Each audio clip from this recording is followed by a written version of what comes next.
This is Jesse Norris reading for Gyotso FairyEmpire Baki. When my partner first saw me play Scars Above, she basically called it a mixture of Ninja Theory's cult classic Hellblade: Senua's Sacrifice and Denis Villeneuve's intriguing sci-fi flick Arrival. And well, she was definitely on point there. Throw in a little bit of Returnal's action-packed gameplay and dark visuals, and we're close to nailing the recipe for this game. But while on the surface the similarities seem evident, Madhead Games' first foray into the big cinematic third-person game genre comes with many interesting ideas as well. This is the XboxEra review for Scars Above.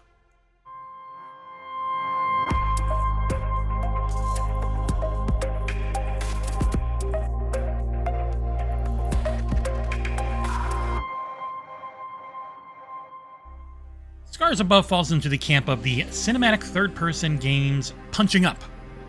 Inevitably, unable to compete with the colossi such as The Last of Us 2, made by a gargantuan team of over 2,000 people in total in a ludicrous budget, games like the first A Plague's Tale or Hellblade or even Returnal offer surprisingly impressive graphics, but end up cutting some corners by padding out the experience with more backtracking or replaying through already seen before sequences. This is the formula for Scars Above, but it's not as noticeable as it is at other times in other games. Madhead Games have made dozens of relatively simple indie games, and this is by far their biggest project yet, and it's a surprising one in many ways. Story-wise, plenty of sci-fi and horror classics of any medium can be taken as references, not just the already mentioned Arrival, Returnal, and some of the psychological elements of Hellblade, but also Electronic Arts' recently revived Dead Space franchise seem to have been to some levels of inspiration for this game's premise. The player takes the role of Kate Ward, a highly trained scientist who's been sent alongside 3 other crew members on a mission to explore a recently arrived giant alien artifact that is orbiting Earth. In the months it's been there has been no contact, attack, or anything, and this small group of scientists has been specifically prepared for whatever they may find in this purely scientific research mission.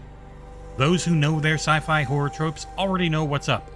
The ship is suddenly pulled into the giant vessel and crashes, with our protagonist stranded and alone, needing to find the rest of the crew and figure out what's up in an increasingly bizarre location.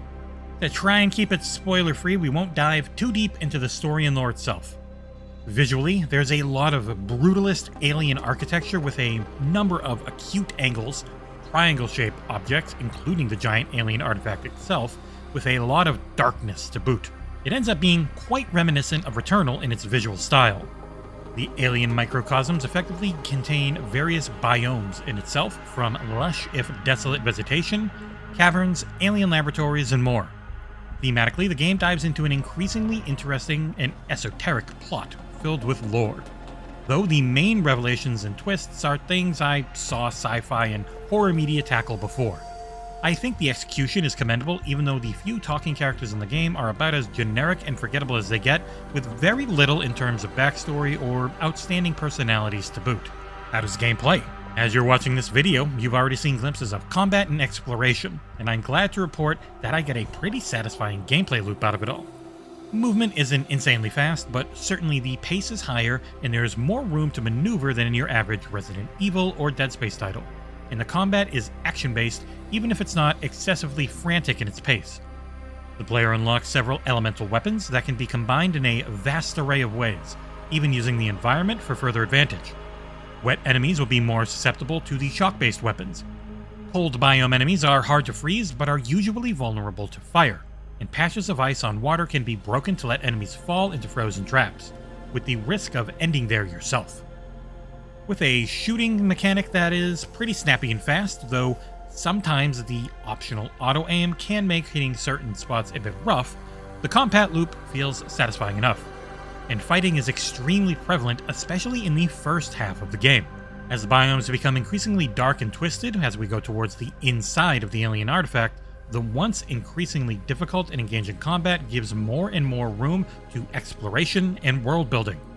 Chapter 4, about just over the halfway point of the game, features almost nothing but puzzles to solve and lore to embrace, along with dialogue to get through. This is when the artifact's mystery becomes more and more clear, revealing some rather devastating truths that we'll have to process in the next chapters. I can see the second half of the game becoming an object of controversy for this reason, as the story takes front and center, with sometimes entire halves an hour of sequences that are practically combat-free other than a few occasional foes. It's in stark contrast with the almost non-stop barrage of action in the opening hours. Speaking of those enemies, this alien formation gives us all kind of familiar shapes with its alien designs, with anything from Yeti-esque creatures, spiders, flying enemies, spouting venom, and more. For this being a foreign place, the creatures are surprisingly close to mutated versions of Earth animals, with even the aliens being rather humanoid in their look. In terms of the gameplay, this means that most of the enemy tropes are well covered. Fast-crawling small insects, flying foes, tanky giants that charge the player, worm-inspired creatures that can pop up all over the place, with even killer plants and turrets making some appearances. Perhaps the enemy design could have been a bit more unique, but the fun elemental combat and the interactive scenarios make sure these encounters flow pretty well, with each enemy having a few ways to cheese them more effectively to shorten the battles drastically. If you followed coverage of the game before its release, such as our own preview from back in December, you may remember comparisons with Souls-like games, such as well as Dark Souls. Don't be alarmed about the difficulty. The game is fairly challenging at times, but always felt fair, with the elemental combat offering up relatively easy ways out. It's more about the structure of the levels, which are fairly linear, yet sometimes offer alternate pathways, shortcuts to unlock, and so on, while progressing towards the main objective. Wandering off the beaten path can reward the player with XP boosts, upgrades, and even new abilities, so definitely keep an eye on alternate routes. In key locations, you'll also find pillars to interact with. These function as save points, and when they're activated, all enemies respawn, all ammo resources and health packs regenerate, and so on. But, unlike From Software's classics, death is not a big punishment, as the player does not have to recover any lost resources when dying. In fact, all progress obtained during a failed run still counts toward objectives, with bosses killed, doors opened, and such staying the way they are. The game is rather generous with its updates as well, as by exploring a fair bit, I managed to abundantly unlock and upgrade everything not tied to story-related progression long before the end credits rolled, even though the fixed location of XP upgrades means you can't grind to get there quicker. Various cool tools are unlocked during play as well, such as being able to spray enemies in flammable fuel, a bubble that slows down the time for enemies but not the players, all the way down to health and ammo replenishments. By the end, the player becomes quite the killing machine, with several weapons upgraded to hell and back, a large ammo and health pack reserve, and tons of tools. While I had some trouble in some earlier encounters, most fights near the end took me a single try on normal difficulty, with only the final boss taking me 3 or 4. Despite this apparent divide, before the last boss, the game brings the player back to 3 prior biomes to clear some combat arenas and puzzles, featuring some of the more challenging combat encounters in the whole game. This was probably one of the weakest sections of the entire game, as I would have rather explored yet another biome instead of just revisiting old locations to do slightly harder fights.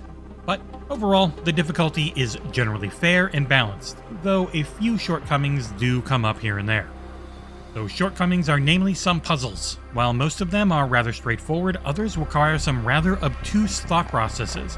It doesn't help that in 2 separate occasions, a key object failed to load, so I only managed to progress when I reloaded the last save, but not before scratching my head immensely for seemingly getting wrecked by a pretty easy puzzle. Likewise, I had trouble in a few combat scenarios because the enemies would straight up pin me into a corner, with their large hitboxes not allowing me to escape anymore, or some odd level geometry that made me fall through the walkable ice and die to hypothermia. The latter can be an annoyance in some parts because Chapter 3 features a snowy biome with occasional snowstorms, in which the player will have to ignite single-use plants to get some heat. It's nothing too complicated, except a couple of times when this had to be juggled with some intense combat encounters, it became too easy to lose sight of those short fuses and end up freezing to death. As a relatively low-budget production, some corners have been cut here and there and it shows. While the general presentation of the graphics is pretty damned great, the characters and their animations don't always look so, with seemingly large levels featuring a lot of invisible walls and obstacles where you wouldn't think there would be any.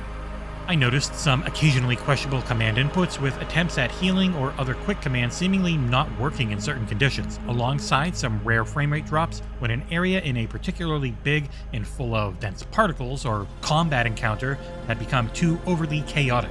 Also, given its cross-gen nature with PlayStation 4 and Xbox One versions available, expect a lot of hidden loading screens as the protagonist crawls through tight spaces. It's nothing too troublesome, with the only disappearing items I mentioned earlier that made me lose more time than I really would have wanted. Wrapping things up, even so, with all those issues, I really enjoyed my almost 9 hours of gameplay on normal difficulty from start to end credits. The last hours take the plot and lore into some rather exciting locations with some dark themes and visuals involved, as even the main character's mental health is questioned more than once. Scars Above is a good-looking, cinematic third-person action game with engaging combat, a cool, if not particularly original plot narrated via some rather average characters in an excellent and exciting location. As a AA release, it cuts some corners compared to the behemoths of the genre to make ends meet, but the end credits roll on a satisfying note before the game's formula and ideas could have become either boring or repetitive. Madhead Games' first foray into the cinematic third-person genre doesn't try to reinvent the formula, yet offers an engaging, memorable, and atmospheric adventure that I can wholeheartedly recommend to any fan of the genre who's able to appreciate the game's relatively limited scope.